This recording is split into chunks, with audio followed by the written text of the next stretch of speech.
नमस्कार मंडळी, प्रेमाने बोला, धन्यरंकारजी. बघा, एका राज्याचा राजकुमार स्वतःच्या लग्नाचा स्वयंवर स्वतःच रचतो. सगळीकडे दौंडी देतो, द्यायला सांगतो की उद्या या वेळेला राजवाड्यामध्ये ज्या ज्या माझ्याशी लग्न करणाऱ्या इच्छुक मुली असतील त्यांनी या वेळेला राजवाड्यात यावं. आता तिथं बऱ्याच मुली येतात. आता त्याच राजवाड्यात काम करणारा एक नौकर असतो, त्याची मुलगी सुद्धा तिथे येते का तर तिलाही राजकुमार आवडत असतो. आता स्वयंवर चालू होतं. राजकुमार येतो आणि सगळ्यांना एक एक बी देतो आणि म्हणतो की हे बी घेऊन सगळ्यांनी आपापल्या घरी जाऊन एका कुंडीत लावायचं आणि 3 महिन्यानं ते सुंदर झालेलं रोपटं मला आणायला दाखवायचं आणि ज्याचं सुंदर झाड आलेलं असेल तिच्याशी मी लग्न करणार. आता सगळेजण आनंदानं ते बिया घेऊन घरी जातात.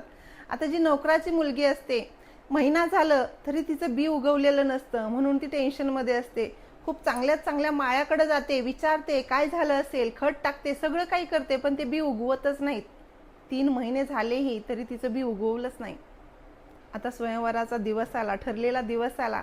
सगळ्या मुली सुंदर सुंदर झाडं घेऊन तिथं पोहोचल्या.